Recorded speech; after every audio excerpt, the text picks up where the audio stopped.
Imaginez, nous sommes en 2007, à l'Observatoire de Parkes, en Australie. Dans cette région isolée, les nuits sont d'un noir absolu. Les immenses radiotélescopes balayent inlassablement le ciel, cherchant les murmures invisibles de l'univers. Ce jour-là, alors que tout semble calme, un signal surgit des profondeurs cosmiques. Court, brutal, incompréhensible. Il dure moins de 5 millièmes de seconde, mais libère plus d'énergie que le Soleil en plusieurs jours.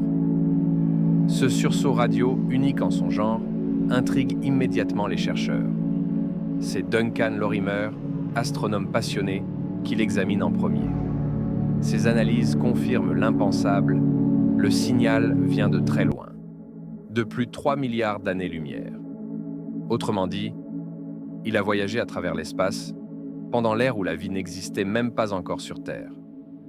Rapidement, on lui donne un nom, le signal Lorimer. Et sans le savoir, cette détection vient d'ouvrir une porte vers un des plus grands mystères de l'astronomie moderne. Les scientifiques vont désormais parler de Fast Radio Bursts, ou FRB. Ces phénomènes sont d'une puissance inimaginable. En quelques millisecondes, ils émettent autant d'énergie que notre Soleil en une année entière. Mais ce n'est pas tout. À mesure que les années passent, de nouveaux FRB sont détectés. Certains sont uniques, comme celui de Lorimer. D'autres, étrangement, se répètent à intervalles réguliers, comme une pulsation, un battement cosmique. Un battement qui pourrait être un message. Les hypothèses fusent. Certains imaginent des collisions titanesques entre étoiles à neutrons. D'autres parlent d'effondrement soudain d'étoiles massives ou de trous noirs dévorant une étoile entière en un instant. Ces scénarios peuvent expliquer la puissance, mais pas la régularité de certains signaux. En 2012, un FRB répétitif est détecté par le radiotélescope d'Arecibo, à Porto Rico.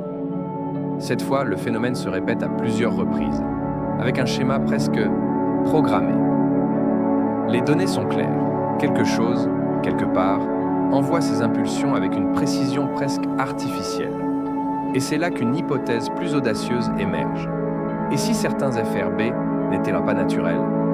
Et si, dans une galaxie lointaine, une civilisation avancée utilisait ces ondes radio pour communiquer? Ou même pour propulser des vaisseaux interstellaires grâce à d'immenses voiles solaires? En 2017, une étude menée par Harvard théorise qu'un émetteur radio de la taille d'une planète pourrait produire des FRB pour propulser un engin spatial à travers l'espace. Science-fiction?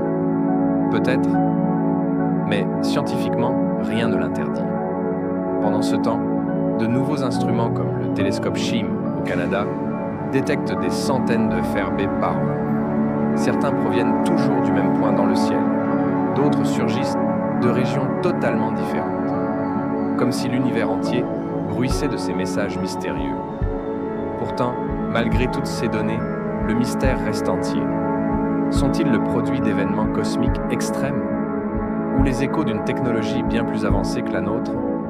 Et si c'est le cas, qui ou quoi essaie de nous parler à travers les océans d'étoiles? Chaque détection est comme une bouteille à la mer, lancée depuis un rivage invisible dans un océan infini. Nous la recevons, mais nous ignorons qui l'a envoyée, ni pourquoi. Le signal Lorimer a été le premier. Depuis, nous n'avons cessé d'écouter. Et plus nous entendons ces voix cosmiques, plus nous réalisons que nous ne sommes peut-être pas seuls. Et vous, que pensez-vous de ces signaux? Sont-ils la preuve que l'univers est traversé de messages venus d'ailleurs? Ou simplement le chaos magnifique de la nature? Partagez votre avis en commentaire. Et surtout, abonnez-vous à Les Dossiers Inexpliqués, car ce n'était que le début d'un voyage vers l'inconnu.